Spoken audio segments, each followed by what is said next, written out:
NTI Day number 23, 5th grade Social Studies.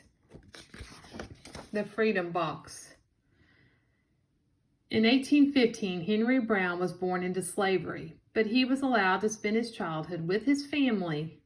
Henry and his family always did their best to please their owner, hoping that one day he would give them their freedom. When the old man was near death, he sent for Henry. As Henry ran to the man's house, his heart was pounding. Perhaps his owner would free him as a final act of caring and thankfulness. Henry was sadly disappointed.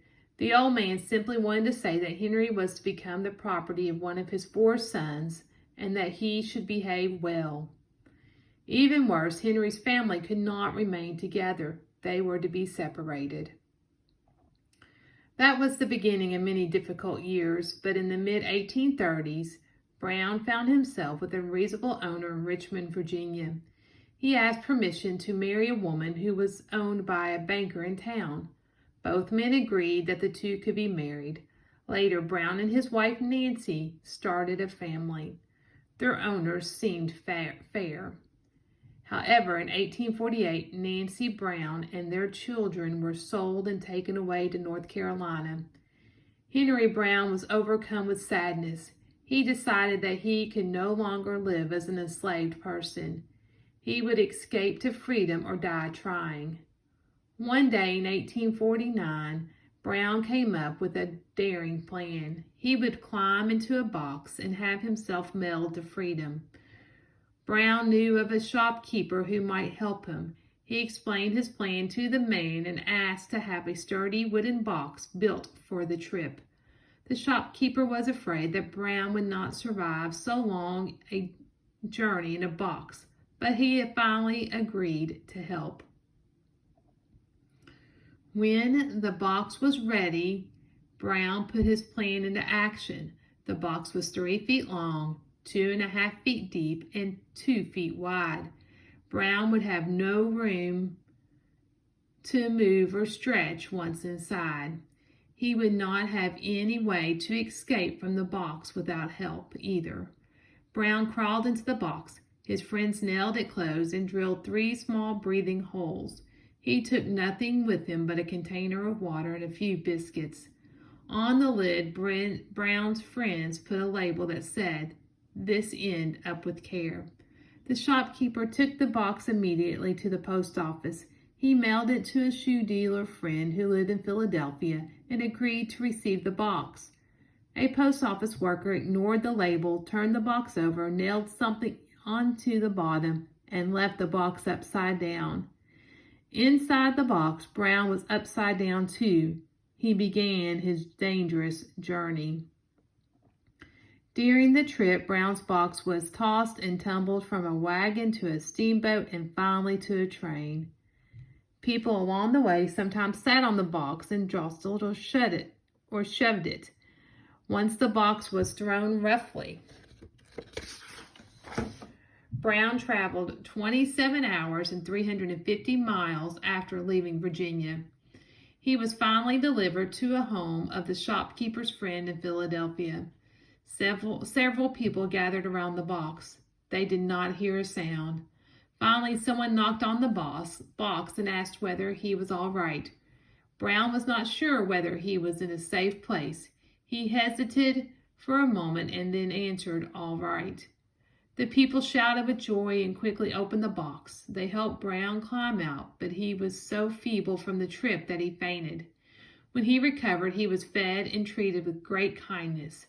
News of the enslaved man who had mailed himself to freedom spread quickly. Many people offered to help him start a new life. Everywhere he went for the next 5 years, people wanted to hear the story of Henry Brown and his freedom box. So you got some questions to answer, okay? Number 1, why was Henry disappointed when he was given to one of his first owner's sons?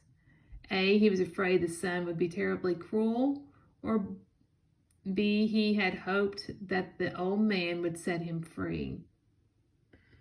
Number 2, why did Henry wait to get married until he had a reasonable owner? He thought that it would be nice to have a reasonable owner at the wedding, or he thought that only a reasonable owner would give him permission to marry. Number 3, which of the following is the best summary of the first 4 paragraphs? Henry Brown's life was difficult.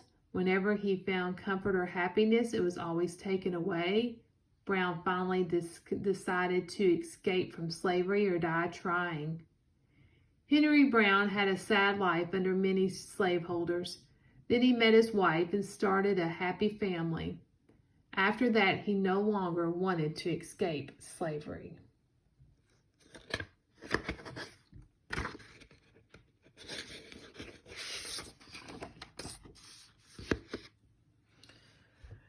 Number 4, what finally made Brown decide to escape from slavery? His wife and children were taken away, or he was sold to a cruel owner.